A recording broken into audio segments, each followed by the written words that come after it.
ሰላም ጤና ይስጥልን ክቡራትና ክቡራን ዩቲዩብ ቻናል ቤተሰቦች ሰበር መረጃዎች ተሰምተዋል። በርከት ያሉ ሰበር መረጃዎች ዩቲዩብ ላይ በፍጥነት ሲጫኑ ቀድሞ ለእናንተ የማስታወቂያ መልእክት ወይም ኖቲፊኬሽን እንዲደርሷችሁ እንዲሁም ዜናዎችን በፍጥነት እንድትከታተሉ የዩቲዩብ ቻናሌን ሰብስክራይብ በማድረግ የደወል ምልክቷን መጫን አትዘንጉም። ወደ ሰበር መረጃው ስናቀና በቀዳሚነት ወደ እናንተ ጆሮ የሚደርሰው በተኩስ አቁሙ ላይ ከርሞ የነበረውን ጦርነት ዳግም የሚያነሳሳ ሰበር ዜና ከኢራንና አሜሪካ ተሰምቷል። ይኸውም የአሜሪካው ፕሬዝዳንት ዶናልድ ጄ ትራምፕ ከዛሬ ጀምሮ ለጦራቸው ትዕዛዝ የሰጡ ሲሆን ጦራቸው በተሰጠው ትዕዛዝ መሰረት የሆርሙዝ ወሽመጥን ዘግቶ ሳይሆን እንደዚህ ቀደሙ የሚቆየው በሆርሙዝ በኩል ማለፍ የሚፈልጉ ማናቸውንም የንግድ መርከቦች እያጀበ የሚያልፍም ይሆናል። ይህንን ተከትሎ ታዲያ እያጀበ ሲያልፍ የኢራን ጦር በአሜሪካ የጦር መርከቦችም ሆነም በአጀባቸው የንግድ መርከቦች ላይ ጥቃት ለመሰንዘር የሚሞክር ከሆነ ጦርነቱ ዳግም እንዲጀመር ትዕዛዝ መስጠታቸውንም ፕሬዝዳንቱም ገልጸዋል። የኢራን ጦር ደግሞ ሞክሩትና እንተያያለን ካሁኑ ጀምሮም ብለዋል። ይህም ውጥረቱን ወደ ከፍተኛ ደረጃ ከፍ ያደረገው ሲሆን የጦር ተንታኞች እንደሚሉት ጦርነቱ በዛሬው ዕለት አሊያም በዚህ ሳምንት የሚጀመር ይሆናል ሲሉም ግምታቸውንም አስቀምጠዋል። በሌላ በኩል የኢራን ጦርነት አመሻሹን ጀምሮ ባወጣው ይፋዊ መግለጫ ለፕሬዝዳንት ዶናልድ ጄ ትራምፕ ይድረስም ብሏል። የኢራን ጦር በመግለጫው ያለው ነገር ፕሬዝዳንት ዶናልድ ጄ ትራምፕ ከሁለት አንዱን ይምረጡ ብሏል። ወይ ጦርነትን ወይ ሰላምን ይምረጡ ብሏል። ወይ ሰላምን መርጣችሁ ያቀረብነውን አማራጭ ፈርሙልን፣ ካልሆነ ደግሞ ወደ ደም አፋሳሹ ጦርነት ዳግም እንመለስ ሲል የኢራን አብዮታዊ ዘብ ባወጣው መግለጫ ለፕሬዝዳንት ዶናልድ ጄ ትራምፕ አስቸኳይ ይምረጡ ሲል ቀነ ገደብ ጭምር የታቀደበትና በአጭር ቀናት ውስጥ ፕሬዝዳንቱ ይህንን የማይመርጡ ከሆነ የኢራን ጦር የሆርሙዝ ወሽመጥን ለማስከፈት ጦርነቱን እንደሚጀምሩም ገልጸዋል። እስከ ፍጻሜው ድረስ አብራችሁን ቆዩ። እነዚህን ያስደምጥናችሁና ሌሎችን መረጃዎችን በዝርዝር እናስደምጣችኋለን። እስከ ፍጻሜው ድረስ አብራችሁን ቆዩ። በቅድሚያም በተኩስ አቁም ላይ የከረመው የኢራንና አሜሪካ ጦርነት ዳግም ሊጀመር መሆኑም ተዘገበ። የአሜሪካው ፕሬዝዳንት ዶናልድ ጄ ትራምፕ ዛሬ ሌሊቱን በሰጡት መግለጫ እንዳወጁ እስከሆነ የኢራን ኃይሎች ከዚህ በኋላ የሆርሙዝ ወሽመጥን ዘግተው መክረም አይችሉም። ከዛሬ ጀምሮ የአሜሪካ የጦር መርከብ ማናቸውን መርከቦች አጅበው በወሽመጡ በኩል እንዲያልፍ ትዕዛዝ ሰጥቻለሁ በማለት የገለጹ ሲሆን ይህንንም ተከትሎ አጅበን በምናሳልፋቸው ማናቸውን መርከቦች ላይ ወይም በአሜሪካ ጦር መርከቦች ላይ ጥቃት ለመሰንዘር የሚሞክሩ የኢራን ኃይሎች አስቸኳይ እርምጃ ይወሰድባቸዋል ሲሉ ነው ፕሬዝዳንቱም ያስታወቁት። ፕሬዝዳንቱ አክለውም ኢራን ይህንን ሂደት ለማስተጓጎል በማንኛውም መንገድ የምትሞክር ከሆነ የአሜሪካ ጦር ያለምንም ማወላወል የኃይል እርምጃ እንዲወስድባት እንዲሁም ጦርነቱ ዳግም እንዲጀመር ትዕዛዝ ሰጥቻለሁም ብለዋል።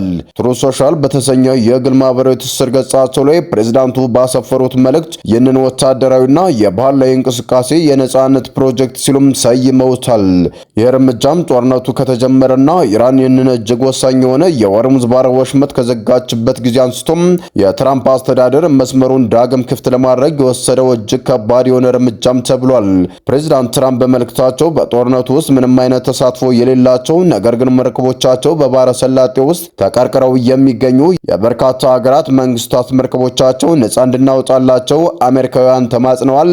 ለዚህ ነው እዚህ ውሳኔ ላይ የደረስኩት ያሉት ፕሬዝዳንት ዶናልድ ጄ ትራምፕ አብዛኞቹ እነዚህ መርከቦች ለሰራተኞቻቸው የሚሆን የምግብና የሌሎች ቁሳቁሶች እጥረት እንዳጋጠማቸውም ገልጸዋል።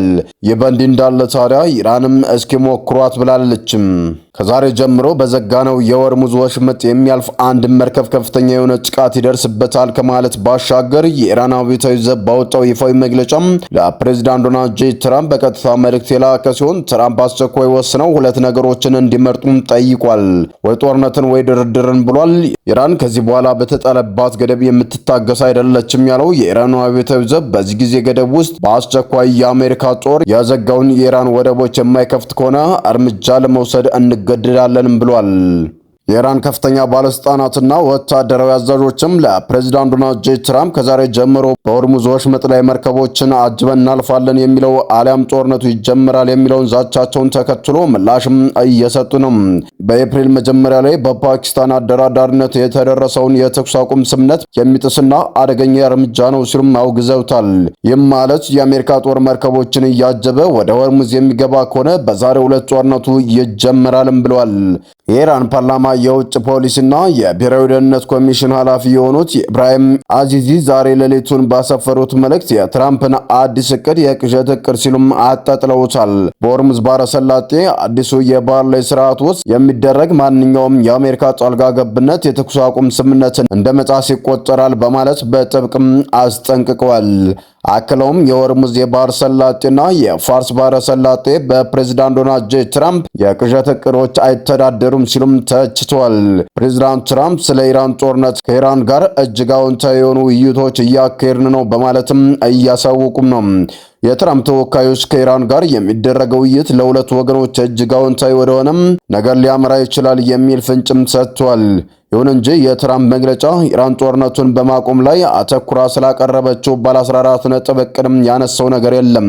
የኢራን ባለ 14 ነጥብ ለአሜሪካ ቀርቧል የተባለው የሰላም እቅድ በርካታ ወሳኝ ጉዳዮችን ያካትት ነው። ከዚህም መካከል የአሜሪካ ጦርን በአካባቢው ሙሉ በሙሉ ያለውን የጦር ሰፈር ነቃቅሎ ማስወጣት የሚለው ሲሆን የባህር ላይ እገዳውንም በፍጥነት ማንሳት፣ የታገዱ የኢራን ሀብቶችም በአስቸኳይ ለኢራን መልቀቅ፣ የጦርነት ካሳ በፍጥነት መክፈል፣ ማዕቀብን ማንሳት፣ ሊባኖስን ጨምሮ በሁሉም ግንባሮች ጦርነቱን ያለምንም ቅድመ ሁኔታ ሙሉ በሙሉ ማቆም የሚሉትም ወሳኞቹም ናቸው። በሌላ በኩል የአሜሪካው ፕሬዝዳንት ዶናልድ ጄ ትራምፕ የኢራን ጦርነትን በሚመሩበት ስትራቴጂ ላይ ከጀርመን ጋር ከፍተኛ ውዝግብ ውስጥ መግባታቸውን ተከትሎ አሜሪካ በጀርመን ውስጥ ከሚገኙ ወታደሮቿ መካከል 500 የአሜሪካ ወታደሮች ከጀርመን ለማስወጣት መወሰኗን መነጋገሪያም ሆኗል። የጀርመኑ መሪ ፍሬድሪክ ሜሬዝ አሜሪካ ጀርመንን ሲጠብቁ የነበሩ ወታደሮች በአንድ ጊዜ ልታስወጣ መሆኗን ተከትሎ ይህንን ከኢራን ጋር አገናኝተው ጀርመን ስላልተባበረች በሚል ጦሬን አስወጣለሁ ማለታቸውን ፈጽሞ ተቀባይነት የሌለውና ሐሰተኛ ሲሉም አጣጥለውታል። አስቀድሞ የአሜሪካ ወታደሮች ከጀርመንም ሆነ ከሌሎች አውሮፓ ሀገራት እንዲወጡ እቅድ ተይዞ ነበር። አሁን ይህንን እንደ ቅጣት አድርጎ ማቅረቡ ሌላ እይታ ለመፍጠር ካልሆነ በስተቀር ሌላ ምንም አይነት ነገር የለውም ብለዋል። ወደ እስራኤልና ሊባኖስ ጉዳይ ስናቀና እስራኤል በደቡብ ሊባኖስ ውስጥ በፈጸመችው ጥቃት ሲቪሎች መገደላቸውን መገናኛ ብዙሃንም መዘገቡም ታውቋል። በእስራኤል ከባድ የአየር ጥቃቶች 4 ሴቶችና 1 ሕፃናትን ጨምሮ 13 ሰዎች መገደላቸውን የሊባኖስ የጤና ሚኒስቴር ይፋም አድርጓል። በአጠቃላይ 32 ሰዎች መጎዳታቸውም ተገልጿል። የሊባኖስ ተኩስ አቁም ለ3 ሳምንታት ቢራዘምም በእስራኤልና በሂዝቡላ መካከል የሚደረገው ውጊያ አሁንም ተባብሶ ቀጥሏል። በመጨረሻም የሶማሌ የባህር ላይ ጠላፊዎች አሁንም መርከቦችን ማስቸገራቸውም ተዘግቧል። በየመን ባህር ዳርቻ የታገተች አንዲት ነዳጅ ጫኝ መርከብ ወደ ሶማሊያ መወሰዷም ተዘግቧል። ኢምቲዮሪካ የተባለች መርከብ ተጠልፋ ወደ ሶማሊያ ተወስዳለችም ተብሏል። ይህ ደግሞ በ2 ሳምንታት ውስጥ ብቻ በባህር ላይ ወንበዴዎች ቁጥጥር ስር የገቡት ጠቅላላ የመርከቦች ብዛት ወደ 4 እንዲደርስም አድርጎታል ተብሏል። ሰላም ጤና ይስጥልን። የተወደዳችሁና የተከበራችሁ የሚዲያችን ቤተሰቦች ለሰዓቱ የነበሩን መረጃዎች እነዚህን መስሉ ነበር። በሌላ መረጃዎች እስከምንገናኝ በያላችሁበት ሰላም ቆዩልን።